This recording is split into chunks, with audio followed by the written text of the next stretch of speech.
Não, nós não estamos falando do redator, nós estamos falando dos tradutores, porque o texto que você tem em mãos é de português, né? Certo. É quem traduziu para o português, porque no hebraico está terafim. Terafim é o termo deles, o termo que se refere às imagens que representam os Elohim. Não tem nenhum problema no termo hebraico dos redatores. O problema são as traduções. Que não tem problema, por exemplo, chamar de deuses. Por quê? Porque não é uma tradução perfeita chamar de deuses, porque os terafins são as imagens dos deuses, as representações dos deuses. E daí a questão é que traduzir como deuses, traduzir como imagens, transliterar como terafim mesmo, como foi feito ali em Samuel, não tem problema. A questão é quando o tradutor coloca ou traduz como ídolo ou põe uma nota de rodapé chamando de ídolo. Por quê? Porque isso é um sentido pejorativo, né? Ele tá realmente chamando aquelas pessoas de idólatras sem o texto dizer isso. Né? Se o texto dissesse eles são idólatras, beleza, aí ele traduz. Porque aí é a opinião do redator.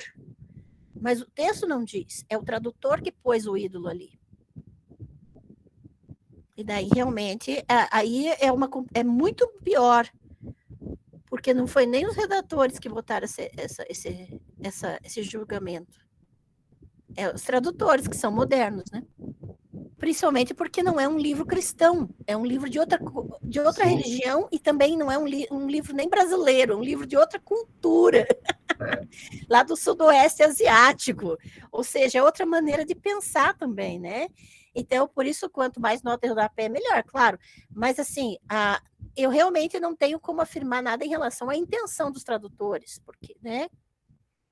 A questão é que a gente precisa, sim, ter um olhar crítico em relação às traduções. E é por isso que eu recomendo ter várias traduções.